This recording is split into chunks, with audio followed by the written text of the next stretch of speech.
Hello, lovelies. So, this fraudulent foreclosure, never late on my mortgage in over 10 years, tanked my credit from an 805 to a 500 something. I was a Pollyanna. I always thought if something this corrupt and this fraudulent ever happened to me, somebody is going to come to my rescue. Somebody is going to help correct this wrong, this total injustice. Nobody helped. I contacted HUD. I contacted the Attorney General, the Consumer Protection Bureau. I reached out to every lawyer I could find, every consumer protection attorney in my state. Not a single one got back to me, even though this is, from what everyone has told me, a slam dunk case.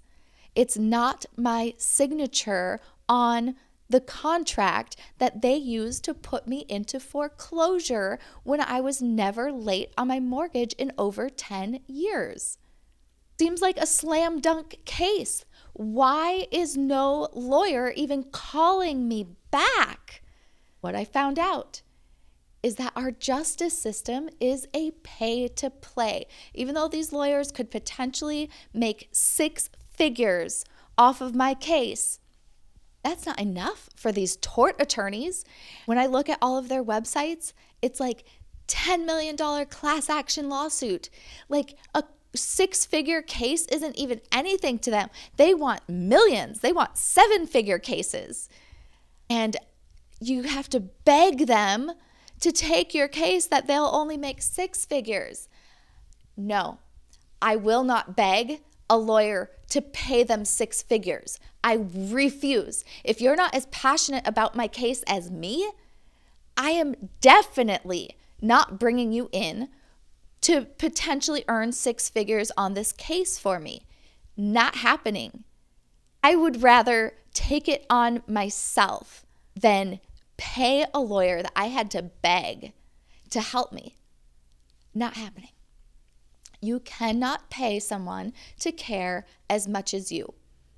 And these nonprofit government organizations like HUD and the Attorney General, they do not care. The Attorney General, I will say, at least called me back and had a conversation with me, and he would only facilitate mediation. And he said, you probably maybe get 6 figures out of them through mediation. I'm sorry. What they did to me, and that doesn't even include cleaning up my credit. And now that I've had experience in mediation in another lawsuit, yeah, there is no way that I would do mediation with this fraudulent foreclosure. So what has it taken? No one would help me. Thought there would be a knight in shining armor that would come to my rescue, ride in on a white horse. No, none of that has happened. What have I done since no one would help? Well, I started studying law, and I have been traveling the country for the past few years, meeting with anybody who has won, especially if they've won any lawsuits against big corporations on their own, pro se. A huge one in this is Brandon Joe Williams. Thank you. Thank you for inviting me to your event last year in Austin, connecting me with Joey Kimbrough, and all of you amazing people, Sunny, Saiko. You guys went before me on all this fair credit reporting lawsuits, and just seeing somebody else do it, getting together with them regularly and hearing what they're going through. What did your first conversation with a lawyer actually feel like? How did it go? And being able to connect with people all over the country that have the courage to get in the rink and take action is so inspiring. So for all of you that I have met, of course, my study group, your courage has been so contagious, and your encouragement. We're all doing separate things. We're all doing separate experiments at the same time, but we're all cheering each other on and we're sharing our results. It is beautiful.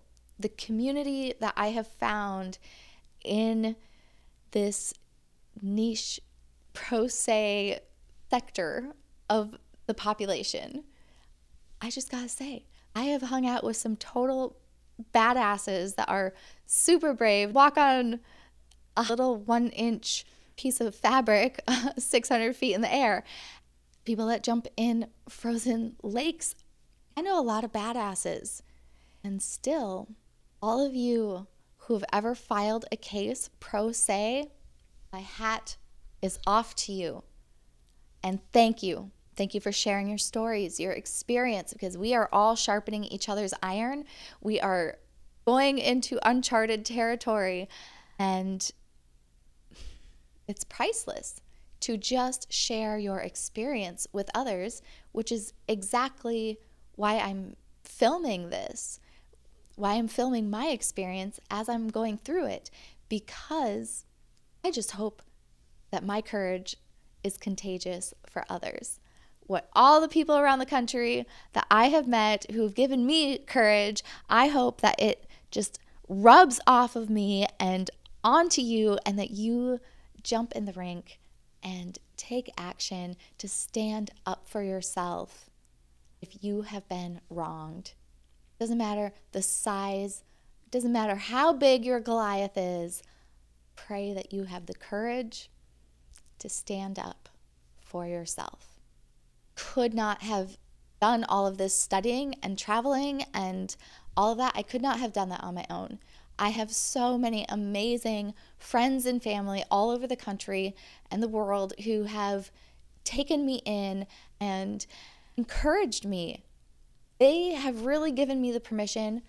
Don't get me wrong, there's quite a few people that were like, just let it go and just go get a job or just go make money and it doesn't matter.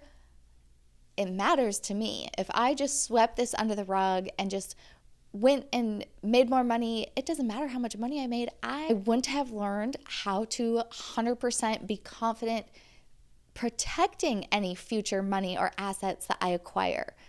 That is one of the biggest things of why I am doing this and why I had to start studying, is because this means all the people I love, any assets that my family and people I love acquire, we are 100% keeping them and passing them on to future generations, because I know how to protect those assets now. I can go create more assets. That's not a big deal. But I almost lost everything I worked for. I'm not doing that again just to have it yanked from me. This is not just for me. Like I said, this ensures that me and all my loved ones, any assets that we acquire, we keep for future generations. And we are starting to build generational wealth so that as many people in my family can escape this rat race as possible. That is my goal. I just pray that it gives you the courage to stand up for yourself too if you've been harmed. Until next time, lovelies.